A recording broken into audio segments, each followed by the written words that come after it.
जब आप कोई ऐसा वीडियो देख रहे हो जो आपको बहुत अच्छा लगता हो, उसके बीच में ब्रेक अभी डाउनलोड करें तक ऐप।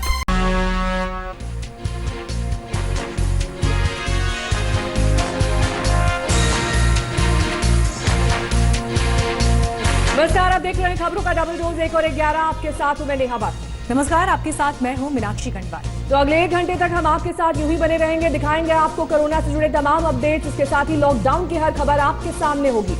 आपको हम ये दिखाएंगे कि लॉकडाउन में राहत के पहले दिन लखनऊ में क्या खुला सचिवालय, तो पहुंचे कर्मचारी भी, और ऐसे में क्या वहां पर इंतजाम थे। खबर दिल्ली से होगी, जहां अरविंद केजरीवाल सरकार जरूरी बातों को छोड़कर ढील देने के मूड में नहीं है। दिल्ली में मामले लगातार बढ़ते जा रहे हैं। इसके अलावा आपको किसानों का हाल भी दिखाएंगे, जो खेतों से लेकर मंडियों तक फसलों के साथ पहुंचे। फसलें कटेंगी तो ही तो बिकेंगी, ये सवाल अभी बाकी है। साथ ही खबर बिहार से होगी, जहां सुशासन में लॉकडाउन को लेकर नियम अलग अलग है। विधायक को कोटा से बेटे को लाने की छूट मिली। कोरोना की लड़ाई में आज से लॉकडाउन की परिभाषा थोड़ी सी बदल गई है। पहली बार लॉकडाउन में कहीं ढिलाई बरती जा रही है, तो कहीं पहले जैसी ही सख्ती बरकरार है, लेकिन कोरोना की रफ्तार लगातार बनी हुई है। देश में कोरोना के मरीजों की तादाद 17,000 के पार पहुंच गई है। देश भर में कोरोना के कुल मरीजों की संख्या 17,265 है।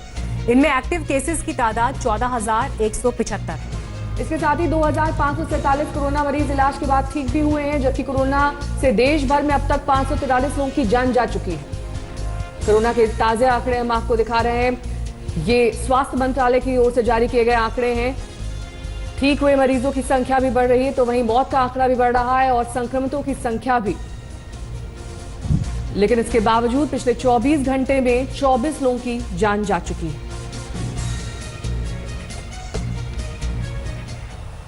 तो दिल्ली में कोरोना के बढ़ते मामलों के चलते लॉकडाउन में कोई छूट नहीं दी जाएगी, ये अरविंद केजरीवाल ने साफ कर दिया है। आज से ही दिल्ली में रैपिड टेस्टिंग की शुरुआत हो रही है। दिल्ली के स्वास्थ्य मंत्री सत्येंद्र जैन के मुताबिक हॉटस्पॉट से रैपिड टेस्टिंग भी शुरू होगी। लेकिन इस बीच आपको हम लॉकडाउन पर गृह मंत्रालय के आदेश भी दिखा रहे हैं। लॉकडाउन में गाइडलाइंस का उल्लंघन नहीं होना चाहिए। केंद्रीय मंत्रियों की टीम स्वास्थ्य कर्मियों की सुरक्षा सुनिश्चित करेगी, और इस बात को लेकर राज्यों को चिट्ठी भी लिखी है गृह मंत्रालय ने। सैलून और दुकान खोलने का फैसला भी गाइडलाइन का उल्लंघन है। दरअसल केरला में जिस तरह से रेस्टोरेंट, बसेस और कुछ और रियायतें लॉकडाउन में छूट के तौर पर दी गई हैं, तो उसके बाद गृह मंत्रालय ने ये कहा है कि इस तरह की छूट नियमों का उल्लंघन है, और ऐसे में लॉकडाउन को लेकर कोरोना के खिलाफ जंग सिर्फ कमजोर ही होगी। बार्बर शॉप और अन्य दुकानें खोलने के फैसले पर भी गृह मंत्रालय ने सवाल खड़े किए हैं, और ये बताया है कि ये गाइडलाइंस का उल्लंघन है, इससे बचना चाहिए। हालांकि 20 तारीख यानी आज का दिन, जो प्रधानमंत्री ने भी कहा था कि स्थिति की समीक्षा की जाएगी, हालात बेहतर होंगे तो उसके हिसाब से छूट दी जाएगी। लेकिन कल ही दिल्ली सरकार ने इस बात का ऐलान कर दिया कि दिल्ली में छूट नहीं दी जाएगी। यूपी के भी 19 जिले ऐसे हैं जहां पर संपूर्ण लॉकडाउन रहेगा, लेकिन बाकी जगहों के डीएम फैसला लेंगे। अब ऐसे में गृह मंत्रालय की तरफ से ये अहम निर्देश भी सामने आए हैं, जिसमें हेल्थ वर्कर्स की सुरक्षा को सुनिश्चित किया जाए। इसके लिए केंद्रीय टीम का गठन होगा, और लॉकडाउन की किसी भी गाइडलाइन का उल्लंघन ना हो, इसे लेकर फैसला। दिल्ली में कोरोना के बढ़ते मामलों के बीच लॉकडाउन में कोई छूट नहीं दी जाएगी। आज से ही दिल्ली में रैपिड टेस्टिंग का दौर भी शुरू हो चुका है। वहीं दिल्ली के स्वास्थ्य मंत्री सत्येंद्र जैन के मुताबिक हॉटस्पॉट से रैपिड टेस्टिंग शुरू होगी। सुनिए क्या कुछ कहा उन्होंने। 2003 पॉजिटिव केसेज हैं, जिसमें से 110 केसेज कल पॉजिटिव आए हैं, और जो कल 110 आए हैं उसमें टोटल जो टेस्ट किए गए थे 2054 टेस्टों की रिपोर्ट आई है, उसमें से वो पॉजिटिव आए हैं। और जितने, मैं आपको एक और चीज़ बता दूं, जितने पेशेंट हैं 50 साल से कम उम्र के, उसमें 1283 लोग हैं। 50 से 60 के बीच में 320 हैं, और 60 साल से ऊपर 386 लोग हैं। साथ ही साथ जो डेथ हुई हैं टोटल अभी तक 45 हुई हैं। 45 में से 10 डेथ 50 साल से कम उम्र के लोग हैं, 10 50 से 60 के बीच में, और 25 60 साल से ऊपर है। तो यानी 56% जो है 60 साल से ऊपर के लोगों का आता है। दूसरा, इसके अंदर जितने जो टोटल डेथ हुई हैं 84%, 84%, मतलब टोटल 38 लोग ऐसे थे जिनको कोई गंभीर बीमारी साथ में और थी, जैसे फेफड़ों की बीमारी है, हार्ट डिजीज़ है, या कोई सीरियस बीमारी थी। 84% लोग ऐसे थे। और जो इसमें से अभी हमारे पास पेशेंट हैं हमारे अस्पतालों में जो हैं, उसमें से 26 पेशेंट अब आईसीयू में है और 6 वेंटिलेटर के ऊपर है। और तो क्या उनके लिए अलग से कुछ इंतजाम, उनको कैसे आप ट्रेस करते हैं? देखिए, अगर जो भी अगर एसिम्प्टोमेटिक है हमारे को, अगर पॉजिटिव है तो सबको हम अपने 3 लेवल की हमने फैसिलिटीज़ बनाई है। Covid care centre, dedicated Covid health centre और कोविड डेडिकेटेड हॉस्पिटल्स। तो उसको उसके लेवल के हिसाब से उस सेंटर में, कोविड केयर सेंटर में रखा जाएगा एसिम्प्टोमेटिक है तो। सर, ये जो रैपिड टेस्ट स्टार्ट होगा किन किन इलाकों में पहले स्टार्ट होगा, कुछ इसके बारे में अगर बता दें, कहाँ से शुरू होगा? सबसे पहले हॉट जोन्स में ही स्टार्ट किया जाएगा। और अब बात 21वीं सदी में हैवानियत की हदें पार करने वाली खबर की, जो दिल दहला देगी, रोंगटे खड़े कर देगी। देश की आर्थिक राजधानी मुंबई से सिर्फ 90 किलोमीटर दूर एक ऐसी वारदात हुई जिसने देश को झकझोर दिया। ये वारदात 16 अप्रैल की है, लेकिन तस्वीरें आ जाई हैं, पूरी मानवता पर ये सवाल खड़े करती हैं। लाठी डंडों से लैस भीड़, खून के प्यासे, मरने मारने पर उतारू।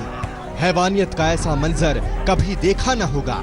बर्बरता की ऐसी तस्वीर जिसे देखकर कलेजा कांप जाए। निहत्थे बुजुर्ग साधुओं को मारने के लिए सैकड़ों की भीड़ उमड़ पड़ी। तस्वीर के एक और हिस्से को देखिए। लहूलुहान एक साधु जान बचाने के लिए भाग रहा है और भीड़ उस पर लाठी बरसा रही है। पुलिस को देख गेरुआ कपड़े पहना बुजुर्ग मदद की आस में उसकी ओर भागता है, लेकिन सिर पर खून सवार भीड़ के आगे पुलिस की एक नहीं चलती। वो मूक दर्शक बनी रहती है, लाचार देखती रहती है और लोग उसे खींच लेते हैं। मुट्ठी भर पुलिस पर भीड़ तंत्र हावी हो जाती है। भीड़ साधु की पीट पीट कर हत्या कर देती है। रोंगटे खड़े कर देने वाली ये वारदात महाराष्ट्र के पालघर की है।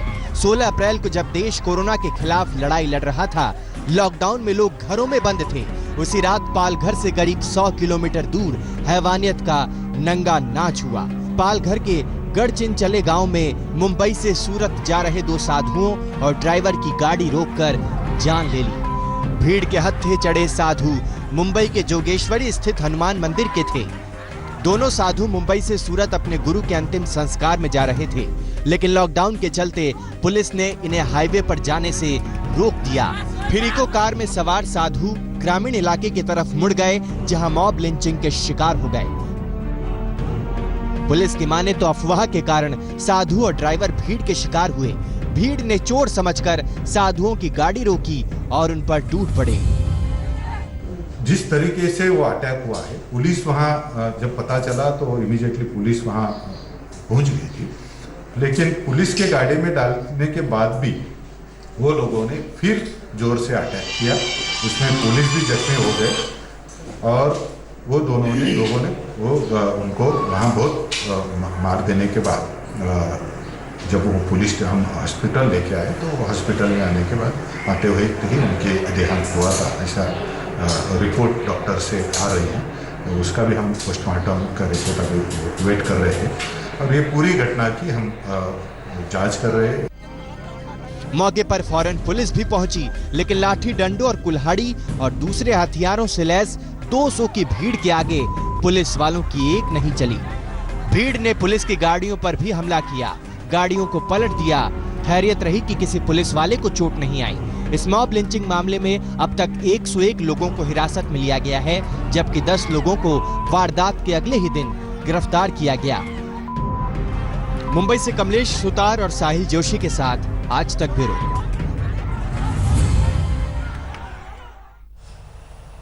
और इस बीच इसी मामले से जुड़ी बड़ी खबर आपको बता दें, पालघर में साधुओं की हत्या पर साधु संत का जो समाज है वो गुस्से में है, रोष में है।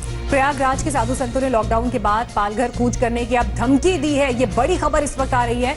महाराष्ट्र कूच करेंगे क्योंकि ये जो घटना पालघर में हुई है उसमें 2 साधुओं की भीड़ ने हत्या कर दी, पीट पीट कर। उनके ड्राइवर की भी हत्या हो गई इस घटना में और इसे लेकर अब जबरदस्त रोष साधुओं के अंदर। प्रयागराज में संत ये कह रहे हैं कि अब वो महाराष्ट्र कूच करेंगे। हमारे साथ कुमार अभिषेक इस वक्त जुड़ गए और जानकारी के साथ उनसे भी हम संपर्क करेंगे। लेकिन उत्तर प्रदेश से ये भी अहम खबर आ रही है कि मुख्यमंत्री योगी आदित्यनाथ ने भी उद्धव ठाकरे से बात की है और जो परिस्थितियां वहां पर बनी थी उनकी जानकारी ली है। बीजेपी लगातार हमलावर महाराष्ट्र सरकार के ऊपर, लेकिन इस बीच महाराष्ट्र सरकार का यह कहना है कि उन्होंने घटना के दिन ही आरोपियों को हिरासत में लिया और इस मामले की अब उच्च स्तरीय जांच कराई जाएगी। दरअसल साधुओं का अखाड़ा परिषद नाराज है। उनका यह कहना है कि बेहद निंदनीय ये घटना है जिसको लेकर अब वो महाराष्ट्र के पालघर कूच करेंगे। लेकिन उधर उद्धव ठाकरे भी लगातार इस बात का आश्वासन दे रहे हैं कि दोषियों पर सख्त कार्रवाई की गई है। कुमार अभिषेक हमारे संवाददाता से तमाम जानकारी के साथ हमारे साथ जुड़ गए हैं। कुमार, जिस तरह से अब अखाड़ा परिषद ने कह दिया है कि हम महाराष्ट्र कूच करेंगे, वो भी लॉकडाउन की तमाम चीजों के बीच में इस तरह के कूच का ऐलान काफी गंभीरता से लेने वाला मामला है और शायद यही वजह है कि योगी आदित्यनाथ ने उद्धव ठाकरे से बात की है। जी बिल्कुल, देखिए ये मामला बेहद गंभीर है और जिस तरीके से उत्तर प्रदेश में के प्रयागराज में अखाड़ा परिषद के अध्यक्ष ने साफ तौर पर कहा है कि वो महाराष्ट्र कूच करेंगे, लेकिन उन्होंने ये जोड़ा है कि इस लॉकडाउन के बाद जो साधु हैं, नागा साधु हैं, ये सब महाराष्ट्र के लिए निकलेंगे। दरअसल जूना अखाड़ा के जो प्रमुख हैं, अखाड़ा परिषद के भी अध्यक्ष हैं और उनके ही कह सकते हैं कि जो ये साधुओं की लिंचिंग हुई है उससे पूरा का पूरा अखाड़ा इस वक्त यहाँ पर गुस्से में है। मुख्यमंत्री योगी आदित्यनाथ ने आज सुबह मुख्यमंत्री उद्धव ठाकरे से इस बारे में बात की है और कड़ा से कड़ा एक्शन लेने की बात कही है, शायद इसको भाप करके, क्योंकि जो साधु है वो बेहद नाराज है। सिर्फ प्रयागराज ही नहीं बल्कि अयोध्या से भी हमारे पास प्रतिक्रियाएं आ रही हैं साधुओं की। जिस तरीके से उन्हें लिंच किया गया है उसकी उनकी तस्वीरें सामने आई हैं। निश्चित तौर पर ये एक बड़ा बहुत बहुत शुक्रिया कुमार, तमाम जानकारी के लिए आपका। जाहिर तौर पर साधु संत समाज में इस पूरी घटना को लेकर काफी ज्यादा नाराजगी है। उन्होंने कहा कि लॉकडाउन के बाद वो महाराष्ट्र कूच कर सकते हैं, लेकिन पालघर हत्याकांड पर सियासत अब भी गर्म है। बीजेपी ने सीधे सीधे उद्धव सरकार को घेरा है। महाराष्ट्र सरकार बोल रही है कि पहले दिन में ही उन्होंने कार्रवाई की है। वहां पे 3 लोग बिना इजाजत के बाहर के स्टेट में जा रहे थे करके उन्होंने मेन रोड से न जाते हुए उन्होंने ग्रामीण के इलाके से जाने की उन्होंने कोशिश की, तो वहां पे गांव में से जाने के बाद वहां पे उनको पकड़ा गया। गांव वालों को ये लगा कि ये लोग शायद चोरी करने आए या कुछ करने आए या किस प्रकार की उनकी भावना हुई, उसके कारण उनके ऊपर हमला हुआ है। 3 लोग उसमें मृत्युमुखी हुए, उसकी पूरी जांच राज्य शासन कर रही है। कहीं ना कहीं महाराष्ट्र में कानून व्यवस्था लचर हो गई है, कानून व्यवस्था दिखाई नहीं पड़ती, इस प्रकार की अवस्था है और इसलिए हम मांग करते हैं कि तुरंत इसकी उच्च स्तरीय जांच की जाए। अपराधियों पे तो कार्रवाई करनी ही होगी, लेकिन उसके साथ साथ जिस प्रकार से पुलिस ने इसमें रोल किया है, क्या पुलिस पर कोई दबाव है कि इस प्रकार से लोगों को एक्ट करने दिया जाए, इसका भी जवाब मिलना चाहिए। और इसलिए मुझे लगता है कि इसकी हाई लेवल इंक्वायरी करते हुए कड़ी से कड़ी कार्रवाई की जाए, ऐसी हमारी मांग है। तो आपने देखा किस तरह से पालघर कांड पर सियासी घमासान शुरू हो चुका है, लेकिन पुलिस के मुताबिक इस वारदात के पीछे कोई मजहबी रंग नहीं है। पुलिस की दलील है कि चोर डाकू समझकर ग्रामीणों ने 2 साधु समेत 3 लोगों को मार डाला। पालघर की ये तस्वीर विचलित करने वाली है। कोरोना महामारी की वजह से जब पूरा देश घरों में बंद है, बीच सड़क पर भीड़ ने 3 लोगों की पीट कर हत्या कर दी। इस दिल दहला देने वाली वारदात के पीछे सरकार जो वजह बता रही है, उसके मुताबिक ग्रामीणों ने शक के आधार पर 2 साधुओं और उनके ड्राइवर को मार डाला। ग्रामीणों ने उन लोगों को चोर डाकू समझ लिया था।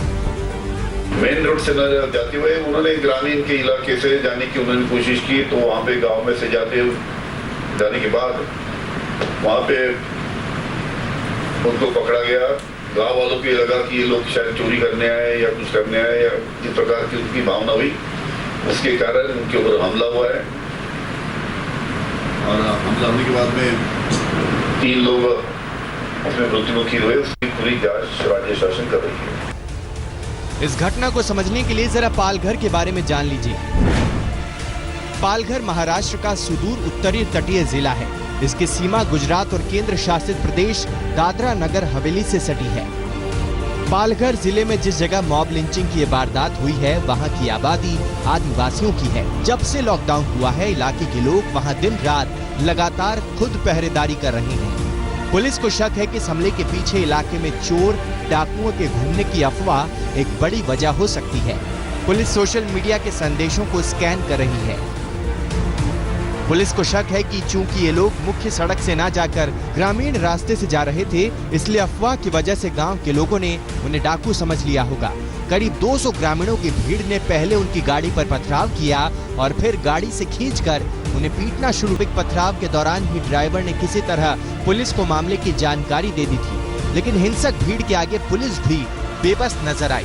कासा थाने के पुलिस वालों के अलावा इस हमले में जिले के एक वरिष्ठ अधिकारी समेत 5 पुलिस वाले भी जख्मी हुए हैं। पुलिस सूत्रों के मुताबिक कासा थाने के इस इलाके में इस तरह की पहली वारदात नहीं है। 3 दिन पहले एक डॉक्टर और 3 पुलिस वालों के साथ थाने के असिस्टेंट पुलिस इंस्पेक्टर आनंद काले पर ग्रामीणों ने चोर डाकू समझकर हमला बोल दिया था। दिव्येश सिंह, मुंबई, आज तक। वहीं आज से लॉकडाउन का थोड़ा स्वरूप बदल गया है, इसकी परिभाषा बदल गई है। पहली बार लॉकडाउन में ढिलाई देने की योजना है।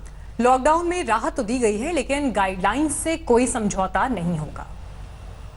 20 अप्रैल से कुछ जरूरी गतिविधियों की अनुमति छूटछाट दी जा सकती है। लॉकडाउन के नियम अगर टूटते हैं और कोरोना का पैर हमारे इलाके में पड़ता है तो सारी अनुमति तुरंत वापस ले ली जाएगी। प्रधानमंत्री ने 14 अप्रैल को ही लॉकडाउन में बदलाव के संकेत दिए थे और आज वो तारीख आ गई। कोरोना के खिलाफ जंग जारी है, लोगों को घरों में रहने की हिदायत भी बनी हुई है, लेकिन जान बचाने की इस कवायद के साथ जहान का ख्याल रखा जा रहा है। जान भी जहान भी के फॉर्मूले के तहत आज से लॉकडाउन में ढिलाई की शुरुआत हो गई। यूपी में भी लॉकडाउन में छूट का असर दिखने लगा। आज सुबह सुबह लखनऊ में सचिवालय खुल गया, लोग दफ्तर आने लगे। लॉकडाउन 2 में आज से रियायतों की शुरुआत हो गई है। हालांकि लखनऊ में कोई रियायत नहीं होगी, लेकिन लखनऊ के सेक्रेटेरिएट में आज से कर्मचारियों का आना शुरू हो गया और 1/3 यानी कि लगभग 1/3 लोग आज से इस लखनऊ के उत्तर प्रदेश के सेक्रेटेरिएट में काम करना शुरू कर देंगे।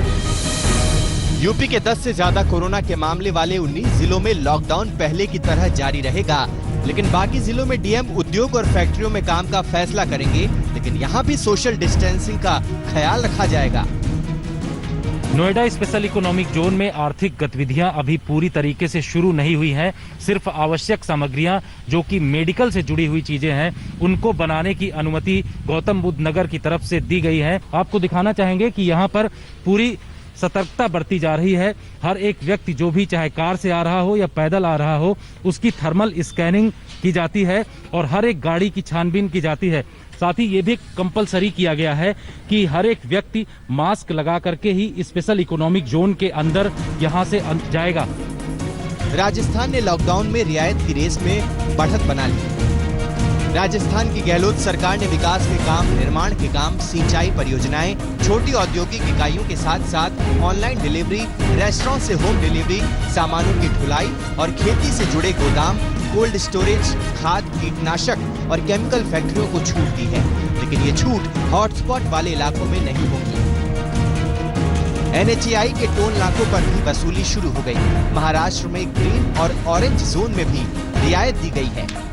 कोरोना वायरस के चलते महाराष्ट्र को 3 जोन में बांटा गया है, रेड, ऑरेंज और ग्रीन। अब जो रिलैक्सेशन में छूट की जो बात की जा रही है, तो महाराष्ट्र में कुल ऐसे 9 डिस्ट्रिक्ट्स हैं जिनको ग्रीन और ऑरेंज जोन्स में आइडेंटिफाई किया गया है। यहाँ पर कोई कोरोना वायरस के केसेस नहीं है या फिर इसमें कोई बढ़ोतरी नहीं हो रही। अब इन जो डिस्ट्रिक्ट्स है वहां पर जो बिजनेस हाउस है वो खुल सकेंगे, लेकिन बहुत सारे रिस्ट्रिक्शंस के साथ। मुख्यमंत्री उद्धव ठाकरे ने कल ही साफ कर दिया था, कोरोना से जंग के साथ अर्थव्यवस्था का ख्याल भी जरूरी है। खास करून ग्रीन झोन मध्ये आणि ऑरेंज झोन मध्ये आपण माफक स्वरूपामध्ये उद्योगधंद्यांना परवानगी देतो आहोत। याबद्दल सूचना या तळागाळापर्यंत गेलेल्या आहेत। जीवनावश्यक वस्तू, त्यांचा पुरवठा, त्यांचं उत्पादन याच्यात कुठेही एक रुकावट येणार नहीं।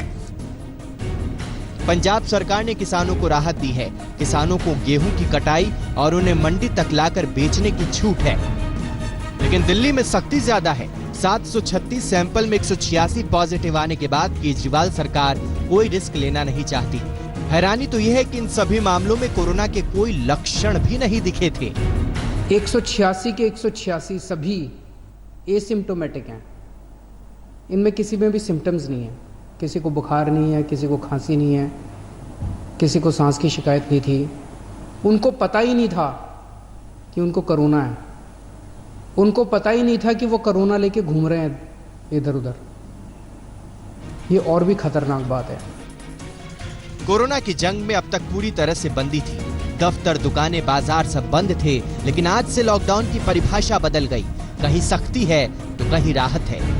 लखनऊ से कुमार अभिषेक, मुंबई से सौरभ वक्तानिया और जयपुर से शरद कुमार के साथ आज तक ब्यूरो। नमस्कार, मैं हूं अंजना ओम कश्यप। हमें उम्मीद है ये वीडियो आपको पसंद आया होगा। लेटेस्ट खबरों के लिए यूं ही देखते रहिए आज तक, और इस वीडियो के पसंद आने पर लाइक, शेयर एंड सब्सक्राइब करना ना भूलें।